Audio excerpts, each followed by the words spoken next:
Class 9 के लिए गणित विषय अध्याय 1 यानी पहला पाठ है संख्या पद्धति, जिसमें 1.1 लिया गया है प्रश्नावली। हम लोग समझते हैं। देखिए, क्वेश्चन है, क्या शून्य एक परिमेय संख्या है? शून्य मतलब जीरो एक परिमेय संख्या है या नहीं, हम लोग को बताना है। अगर है तो इसे हम लोग को दिखाना है p बटा क्यू के रूप में, जहां p और q दोनों क्या होना चाहिए?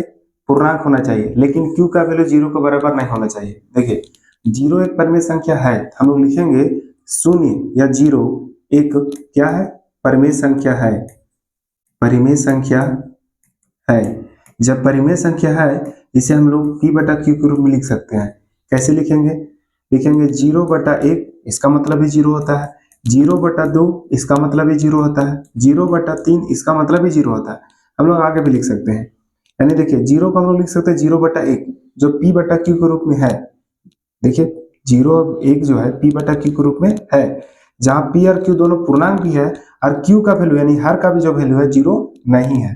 देखिए, यहाँ पे लिखा हुआ q का वैल्यू जीरो नहीं होना चाहिए था, तो नीचे जो q था वो तो जीरो नहीं है, यानी शून्य एक परिमेय संख्या है, जिसे हम लोग p बटा क्यू के रूप में लिख सकते हैं।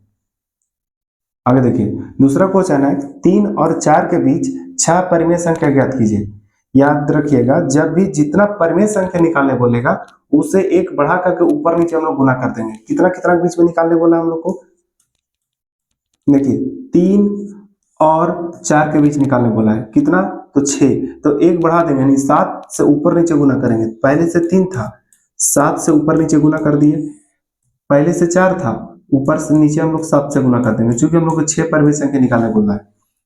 गुना होकर के आएगा 27 बटा होगा 7, यहाँ पे गुना होकर के होगा 28 बटा 7। अब देखिए, हम लोग इसे लिखेंगे, बढ़ा के आगे लिख सकते हैं हम लोग। 21 बटा 7 के बाद होगा 22 बटा 7, उसके बाद होगा 23 बटा 7, उसके बाद होगा 24 बटा 7, उसके बाद होगा 25 बटा 7, उसके बाद होगा 26 बटा 7 और लास्ट में होगा 27 बटा 7। 28 बटा 7 तो यहाँ बोल भी किया था। अब गिन लीजिए, 7 6 हो गया होगा, 1 2 3 4 5 6। यहाँ जो बड़ा छोटा का चिन्ह दिए हैं, वहां पे लोग कॉमा का भी चिन्ह लगा सकते हैं, यानी लिख सकते हैं हम लोग कितना?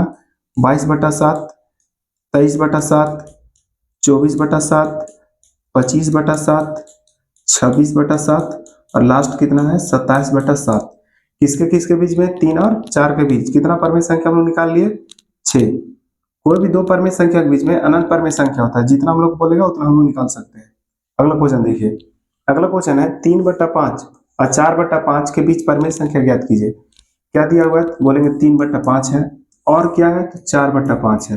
कितना परिमेय संख्या निकालना है? 5, तो एक बढ़ा करके ऊपर नीचे गुना कर देंगे। पहले दिया हुआ है 3 बटा 5, 5 में एक बढ़ाएंगे तो कितना होगा? 6 बटा 6 से गुना करेंगे। पहले से दिया हुआ है 4 बटा 5, ऊपर नीचे 6 बटा 6 से गुना कर देंगे। देखिए, 3 और 6 गुना होकर के आएगा 18 बटा कितना होगा? तो 30। 4 6 गुना करके कितना आएगा? 24 बटा कितना होगा? 30। अब 18 के बाद क्या होगा? बोले 19 बटा 30 होगा। उसके बाद कौन होगा? 20 बटा 30 होगा। उसके बाद 21 बटा 30 होगा।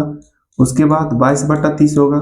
उसके बाद 23 बटा 30 होगा। देखिए, गिन लीजिए, 5 परिमेय संख्या हो गया होगा, 1 2 3 4 5। हम लोग को 5 निकालने बोला था, 5 निकाल दिए हम लोग।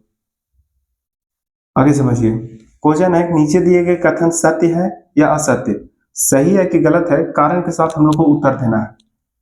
क्वेश्चन बोला है कि प्रत्येक प्राकृत संख्या एक पूर्ण संख्या होती है। तो कोई भी प्राकृत संख्या है पूर्ण संख्या हो जाएगी, क्योंकि प्राकृत संख्या कहां से स्टार्ट होती है? 1 से।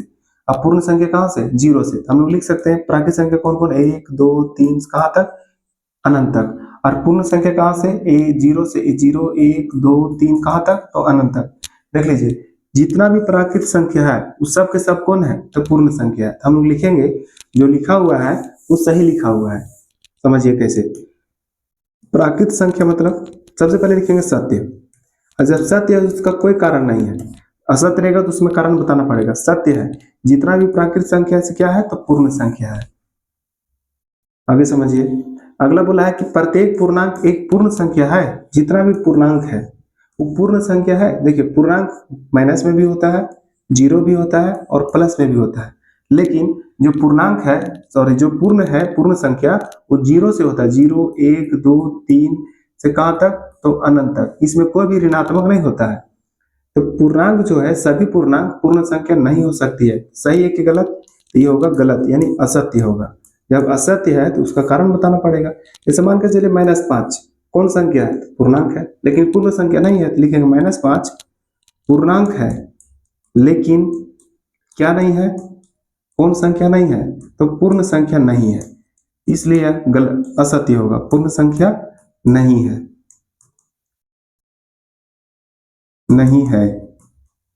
आगे समझिए, आगे है दिए गए कथन सत्य है असत्य। फिर वैसा ही क्वेश्चन है, प्रत्येक परिमेय संख्या एक पूर्ण संख्या होती है। देखिए परिमेय संख्या जो है बट्टा में भी होता है, यानी p बटा q के रूप में, और कोई भी पूर्ण संख्या जो है p बटा q के रूप में नहीं होता है। जैसे 5/3 एक परिमेय संख्या है लेकिन पूर्ण संख्या नहीं है, ये भी लिखा हुआ क्या है?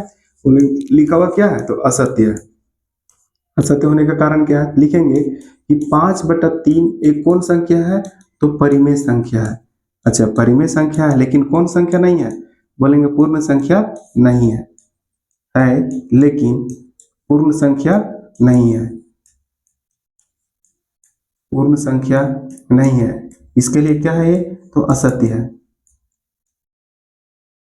देखिए अगर आप इसी तरह का पूरा पीडीएफ नोट्स देखना चाहते हैं तो ये टेलीग्राम चैनल का क्यूआर कोड है, यानी व्हाट्सएप चैनल का क्यूआर कोड है।